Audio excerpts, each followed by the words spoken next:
Na Revelação Cósmica, nós percebemos também, essa obra que você está trazendo a todos nós, essa ligação também com a física moderna, com a mecânica quântica, os experimentos, a estrutura do cosmos, né, as manifestações quânticas.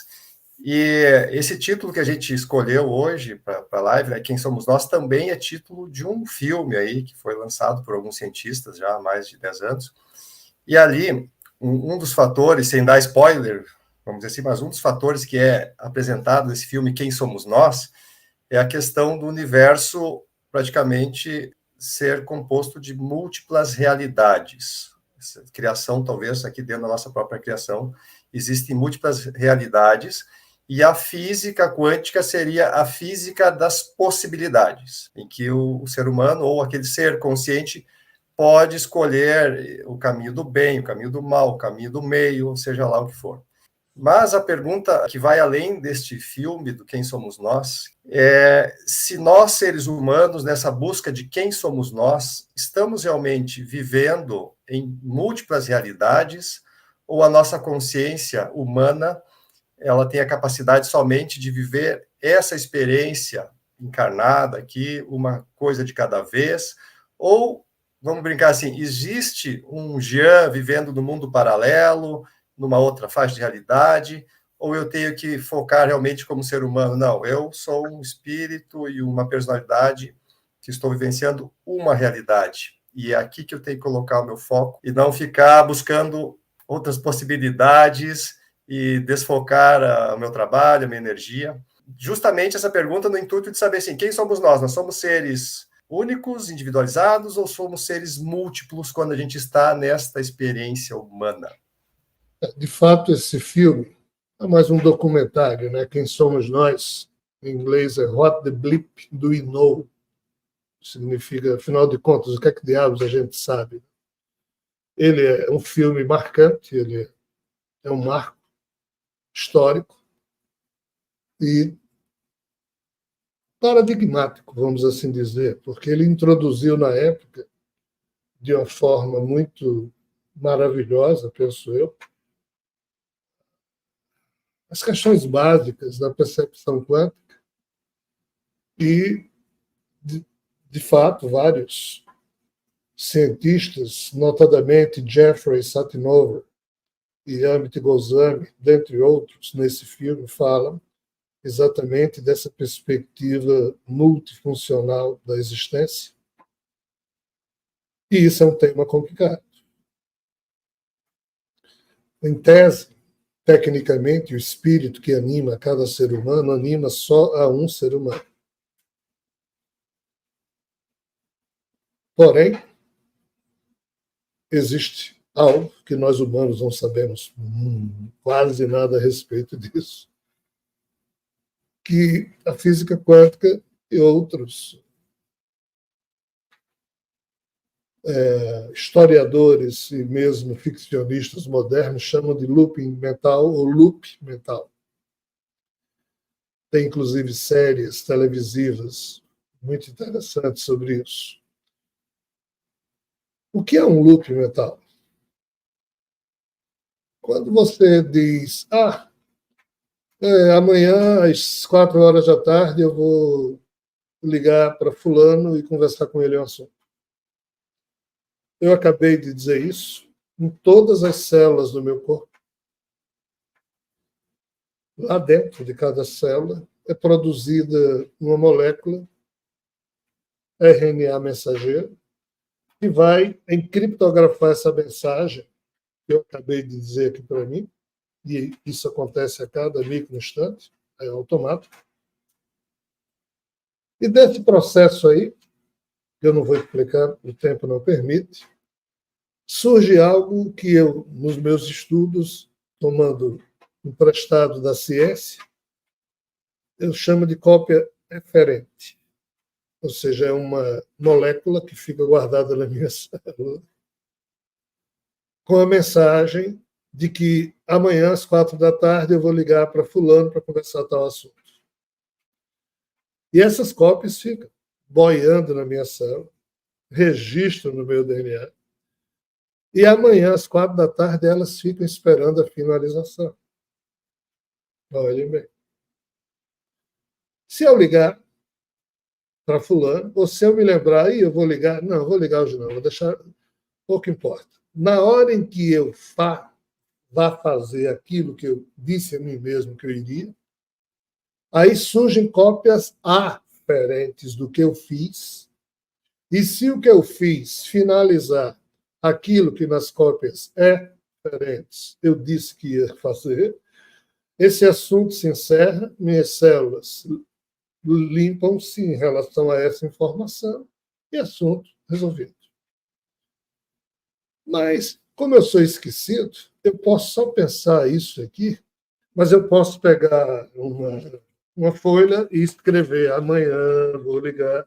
Quanto mais eu me agendar, mais eu crio esse loop mental e mais as minhas células referentes vão cobrar. E mais formidável será a satisfação ou não da finalização disso. Então, assim, quando eu tenho raiva de alguém, quando eu tenho uma situação mal resolvida com alguém, cópias referentes surgem. Enquanto você não finaliza isso aí, essas cópias referentes vão ficar pendentes de resolução. Se você sentir raiva todo dia, mesmo que seja de pessoas diferentes, daí as cópias referentes dessas questões vão ficar cada vez mais ricas. E você só sente raiva, só fica triste, só fica chateado e nunca finaliza, nunca se pacifica, nunca reinicia a si mesmo. E é por isso que o mental é importante, porque nos ensina a reiniciar o nosso psiquismo várias vezes ao longo do mesmo dia. Porque na hora que você faz isso, você zera essas pendências. Mas qual é o problema? Se você não zera, você cria um loop mental que pode ser só de um telefonema que você não deu, aí esse loop mental termina se esvaindo, deixando de existir com o tempo, tanto na sua célula como numa certa realidade paralela.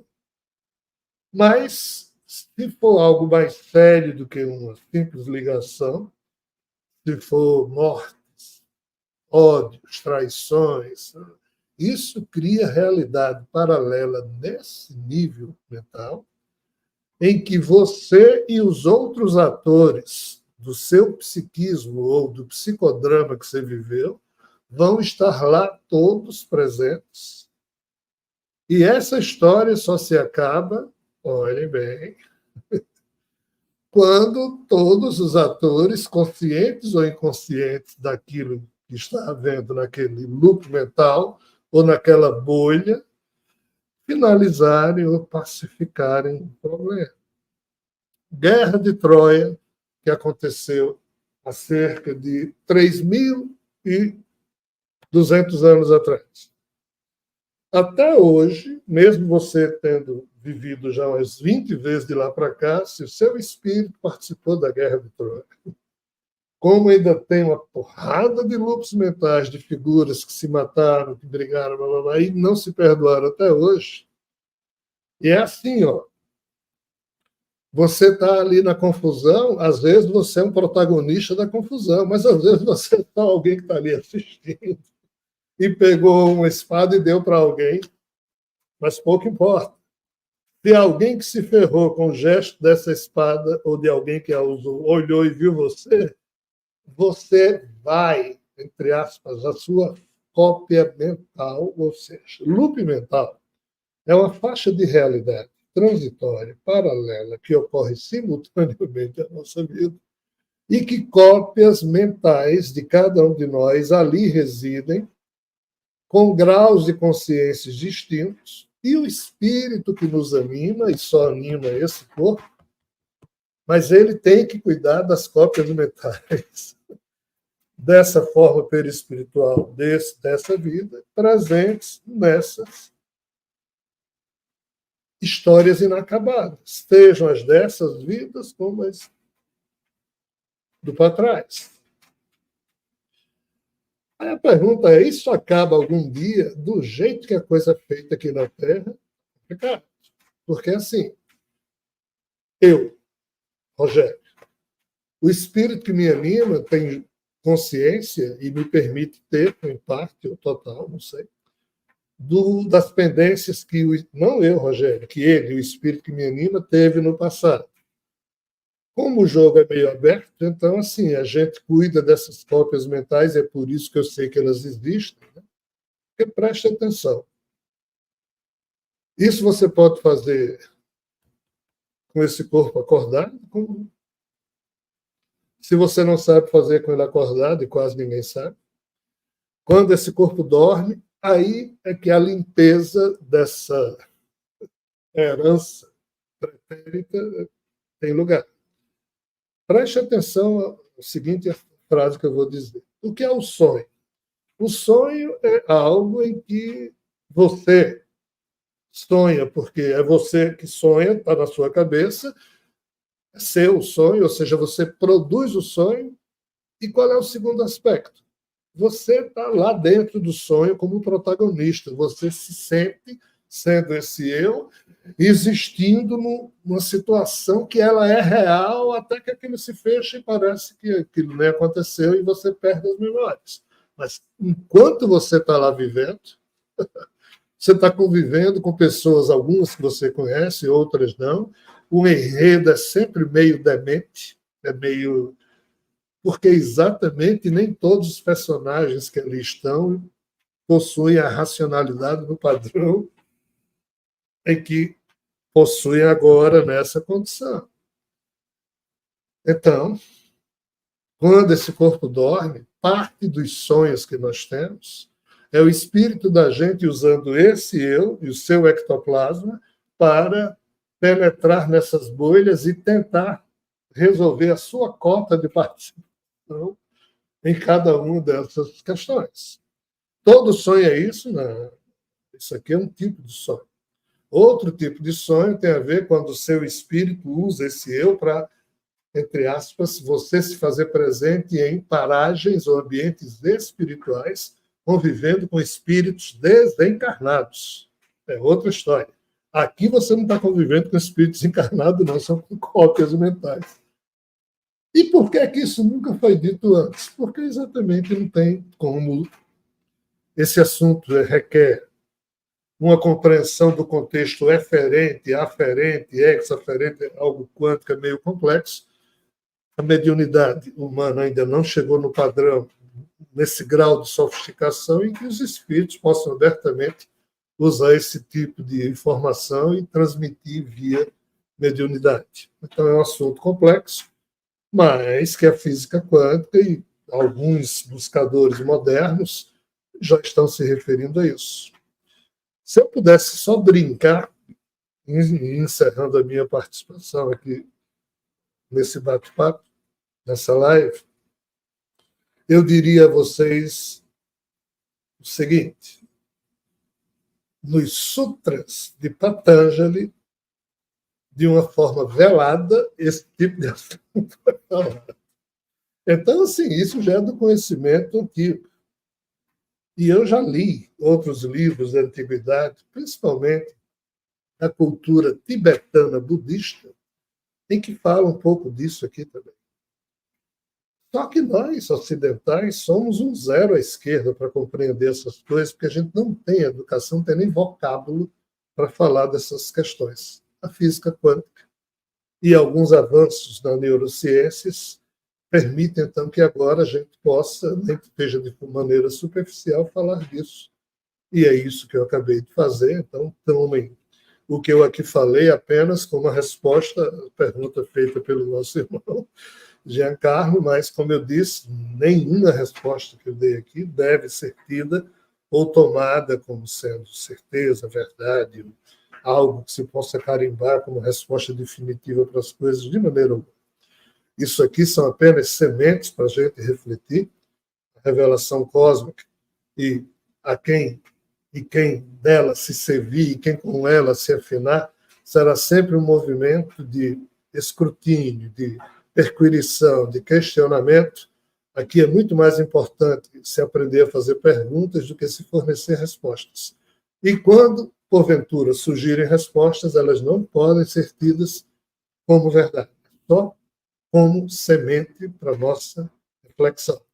É um tipo de possível certeza ou possível verdade que, por enquanto, a gente tem que colecionar como sendo uma incerteza provável até que a gente substitua isso por outra ou diga, não, isso aqui de fato está correto. Vamos lá, Tse, no livro chamado Tao, explica. A sabedoria consiste em você diariamente tentar aprender algo novo, mas também diariamente você jogar fora algo que você colecionava como sendo provável, como sendo uma certeza, e você percebe que aquilo está errado. Só assim a verticalidade sublime torna-se possível no psiquismo de alguém. Se você se agarra às verdades do seu tempo, aquelas que lhe são preferenciais, isso não quer dizer que você esteja dormindo com certezas que lhe são amigáveis. Você está dormindo com o inimigo e não sabe.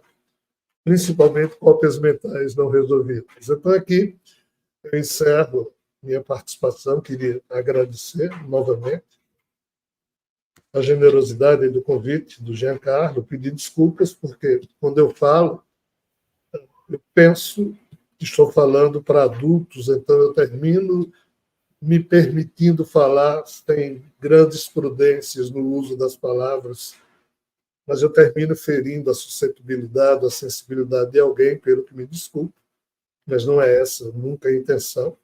Ao contrário, todos os caminhos, cada um vivencia a sua fé religiosa da forma mais bela que puder, ou se não tem religiosidade, vivencia a sua fé filosófica, profissão filosófica da maneira mais bela.